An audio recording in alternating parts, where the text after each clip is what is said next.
a very small number of criminal industrial conspirators decided to subordinate the entirety of the human population for the purpose of their sinister plans to enrich themselves while impoverishing and killing the rest of humanity. And I'm done being polite. We've long passed polite. When the words acceptable death rate become part of an industrial norm, we have lost the plot of humanity. And that's not my words. Those were the words of the World Health Organization and of Pfizer and of Moderna when they were given the authorization to begin the process of killing human beings in the interest of advancing their goals. Next slide. And I'm also not going to sugarcoat this. This is a criminal cartel.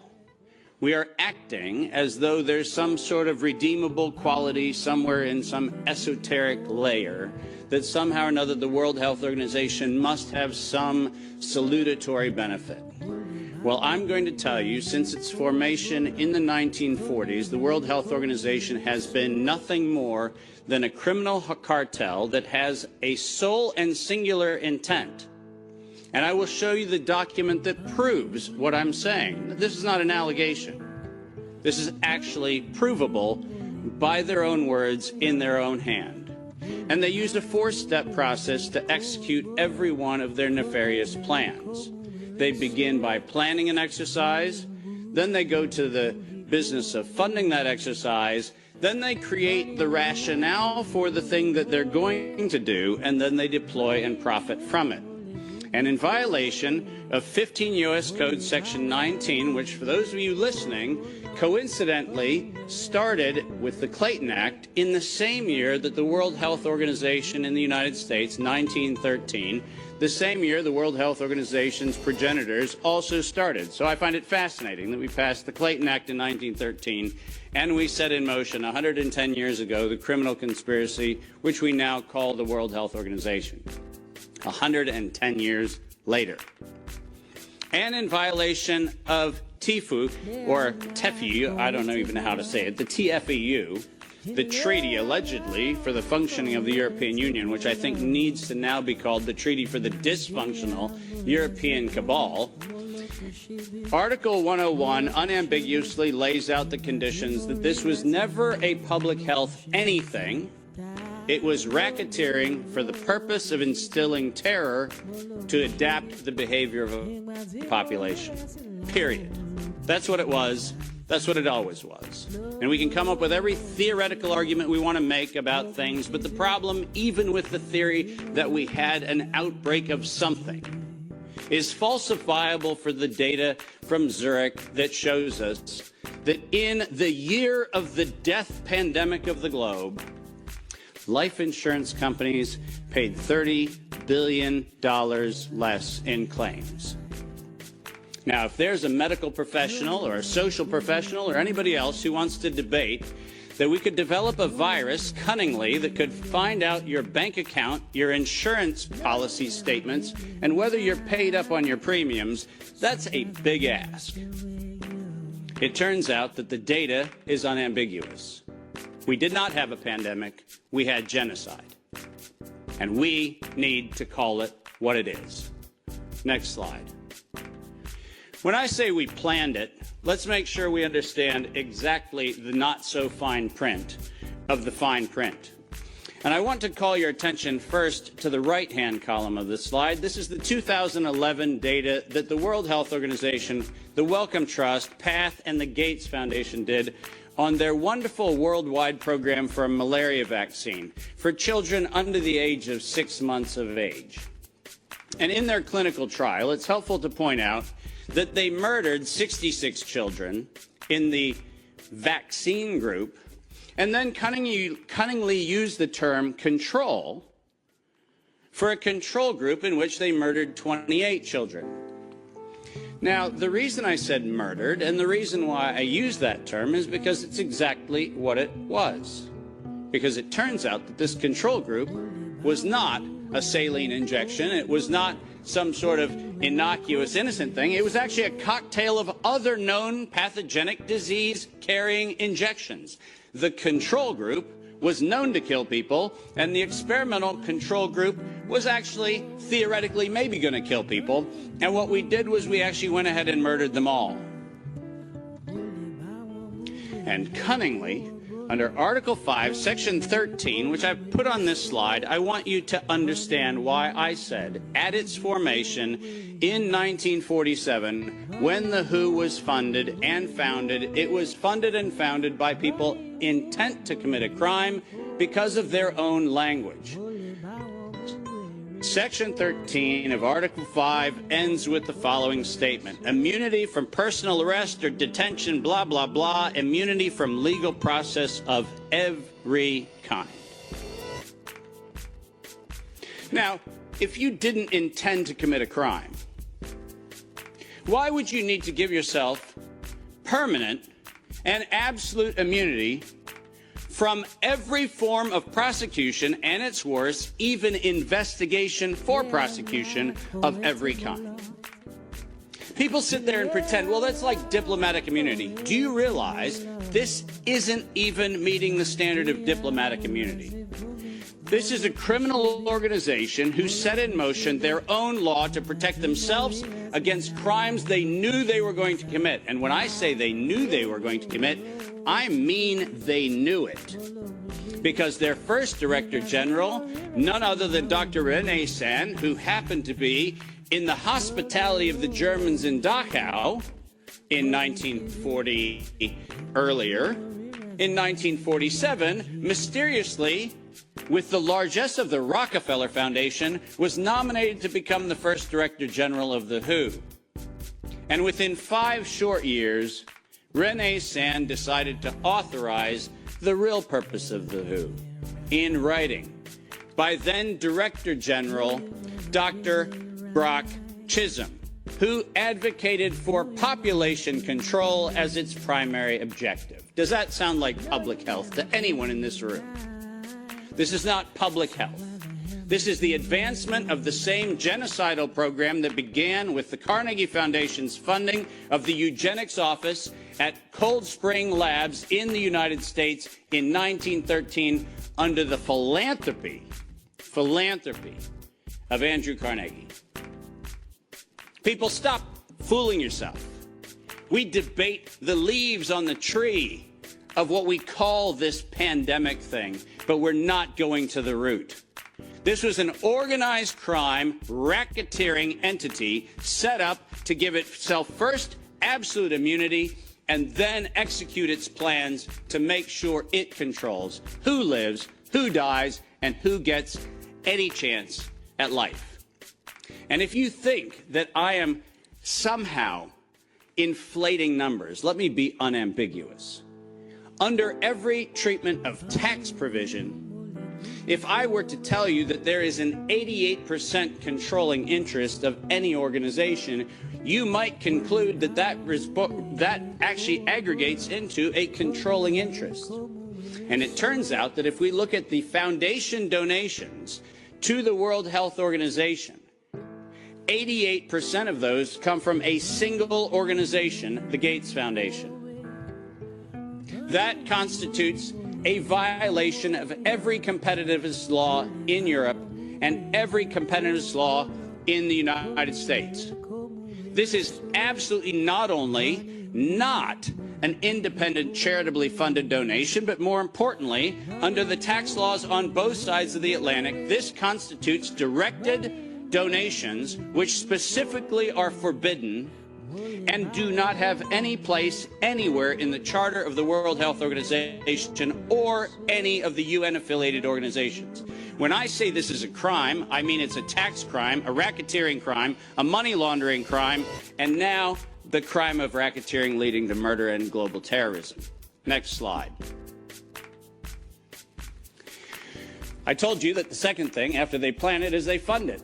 And why don't we use the criminals' language in their own words, because it's the best way to say it. When they actually planned the release of the use of a biologically modified chimera associated with the model derived from coronavirus, they actually said the following. To sustain the funding base beyond the crisis, we need to increase the public understanding for the needful medical countermeasures, such as a pan-influenza or pan-coronavirus vaccine. Now, let me pause for just one moment and remind you that the crisis that they were speaking of was a crisis of diminishing funding. There was no health crisis. This was a crisis of their coffers were starting to run dry. That's the crisis. And let's read on. A key driver is the media, and the economics will follow the hype. We need to use that hype to our advantage to get to the real issues. Investors will respond if they see profit at the end of the process. That is officially the statement made by the conspiratorial cabal that by that time was the decade of vaccines put in motion in 2011 by the Global Preparedness Monitoring Board of the World Health Organization, and it was the funding base for Peter Daszak's partnership with the chimeric production of pathogens both in North Carolina and in Wuhan. So don't tell me that we have to do an investigation into where this came from. The criminals have admitted to it in their own words. Next slide. And now we get the fun one that no one in Congress is willing to address, which is the elephant in the room. On October the 21st, 2014, despite the multiple conversations between Senator Rand Paul and Anthony Fauci, where we've been told that Rand Paul has done everything he can to put Fauci on the ropes, he has had in his possession the letter that you see on the left.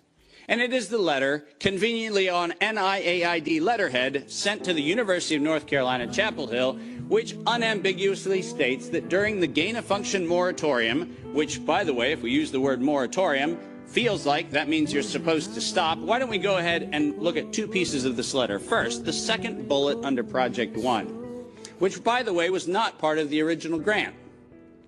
This was to look at the novel functions of the virus pathogenesis in vivo. You know what that means? In living systems. The grant was supposed to be clinical simulations and models, but this grant was modified with this letter to say we were going to authorize gain-of-function research during the moratorium in living systems. And then we love the last paragraph of this letter, which conveniently says, as your grant is currently funded, this pause is voluntary. How many times have you met a voluntary moratorium?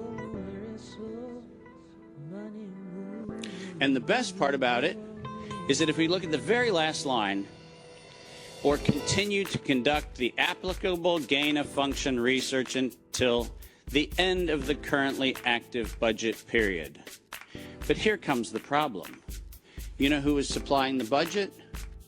An indefinite term, unlimited amount contract from DARPA and from NIH. Isn't it convenient to have a perpetually funded project that needs to stop when the money runs out, when you find out that there is no point where the money runs out because there is no end to the thing that has no end? Unless you think that I'm making an allegation, which I'm not, I'm making an accusation. Let's be clear.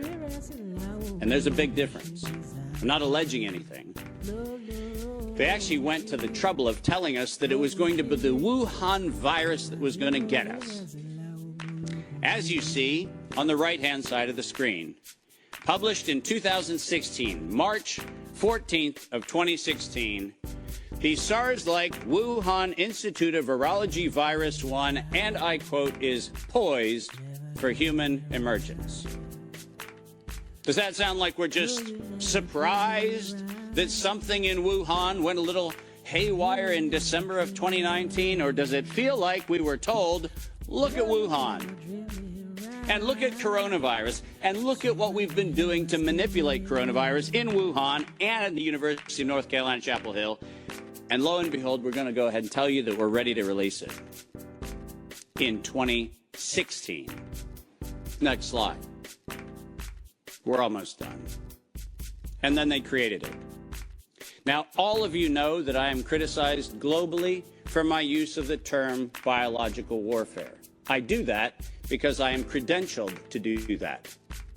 I happen to be, for the United States government, in the early part of the 2000s and the latter part of the 90s, a person who was sent around the world to look at the proliferation of biological and chemical weapons. I'm acutely familiar with the definition of what a biological warfare agent is in the 18 U.S. Code, the criminal code of violations of biological and chemical weapons. And so my assessment is, in fact, professional and right. And the reason for that is I'm the one credentialed to make that determination for the United States government for many years. That's why I say it. But let's pretend for the moment that I'm just a nut job. Maybe I don't know what I'm talking about. So why don't we look at what the criminals said themselves, shall we? In 2005, at a conference sponsored by DARPA and the MITRE Corporation, Ralph Barrick, the architect of the lethal strand that has been injected into millions and billions of people's arms, that Ralph Barrick was sponsored to present the following, and let's go ahead and use his words, presentation. Synthetic coronaviruses, biohacking, bio-warfare enabling technologies. Does that sound like a public health distribution program? Does that sound like something that is accidentally misinterpreted to mean something else? Or does biological warfare enabling technologies sound like not countermeasures or pandemic preparedness? It sounds to me like biological warfare enabling technologies. And the reason why I have that hunch is what followed was he received, next to his NIAID grants, non-competitive DARPA grants in matching funds for over $140 million of aggregate funding going into his and his related programs on synthetic biological warfare enabling technologies. So do I have a problem calling the injection a biological warfare enabling technology? Absolutely not, because that's what they called it. And we know that they knew they called it that on September 18th, 2019. Because on September 18th, 2019, the racketeering, co-conspiring cabal of interlocking directorates, also known as the World Health Organization, said that they were going to conduct an experience for the world that was going to be a rapidly spreading pandemic due to a lethal respiratory pathogen. The lethality in that statement is the problem. They didn't say we're going to maybe get a little bit of sniffles going around. They said we were going to actually have the promulgation of a deadly agent. And the stated reason, in September 2020, the progress indicator is that the world would accept a universal vaccine. Not, we'll look at other options of treatment. Not, we'll have a look at what might be early intervention, as Dr. McCullough has so clearly advocated for in many, many, many instances. Not that. We stated on September 18th, 2019, we were intending to kill. And we were intending to kill to create the fear that would drive people to accept something that without coercion, no one would have accepted. And that's published by the criminal racketeers. Next slide, and there's only 2 to go if you're following. Deploy and profit from it. We were told investors will respond if they see profit at the end of the process. And lo and behold, guess what they saw? Profit at the end of the process. 2022, $100 billion for Pfizer of public funds. Moderna, after lying to the Congress in October of 2020 when they were asked to actually verify whether NIAID was promoting an injection that would enrich NIAID, where Anthony Fauci and the entire team at NIH said that they had no financial interest in their recommendation, They receive a back payment royalty of $400 million for the first payment of the royalty. $400 million. More than any Institute of Health has ever received in a single payment for a single invention in the history of American medical research. And lo and behold, what do we receive after that? A request from the World Health Organization to expand its budget by 11% to make sure that the people who profited from it donate to it. And guess what they just did? They laundered the money right back. That's what they did. Next, and now you get the final slide. This is not a public health crime. This is actually not a constitutional crime. This is a criminal act done by a criminal institution established to enable criminal behavior since its foundation in 1947. That is what this is. And we should not be debating the merits of democracy or liberty or anything else, as irrational as that would be if we stood at a bank robbery and debated the merits of printing dollar bills. The problem is not the dollar bills, it's the bank robbery. And the problem here is not health, and it's not public health, and it's not the suppression of information and the suppression of dissident views and the absolute unconscionable treatment of physicians around the world and academicians around the world who spoke out against this. That's not the crime. The crime is that we had criminal racketeers who conspired and developed a, quote, emergency. The same criminal racketeers planned, manufactured, and did all agency capture to make sure that you were told that you would use terms that they tell you to use. Vaccine, face mask, health, social distancing, none of which had ordinary use definition. So we just used them. Criminal racketeers price fixed with interlocking directorates where known competitors came together and fixed prices in direct collusion, in violation of both European Union standards and in violation of both the Sherman and the Clayton Act in the United States. These were crimes. It was organized crime, and we should treat it as such. Criminal racketeers publicly lied under oath, and this resulted in the death and destruction of liberty, and most importantly, the death and destruction of the integrity of well-meaning people who sit here today doing everything they can within their power to try to treat the calamities created by this catastrophe. I will not for a moment denigrate the multiple contributions of amazing academic and medical professionals who've tried desperately to step into the gap and stop the corrupt outcomes of these crimes. But I will, without doubt, say the following. Until we treat this as a criminal conspiracy of criminal racketeers resulting in global terrorism for the purpose of profiteering and murder, until we have that conversation, we're having the wrong conversation. Because we are not here to debate the merits of a modified agreement for a criminal racketeering organization. We are here to end the criminal organization itself. This is my call to every single person on this planet. Don't just limit the power of the WHO. Destroy the WHO. Thank you very much.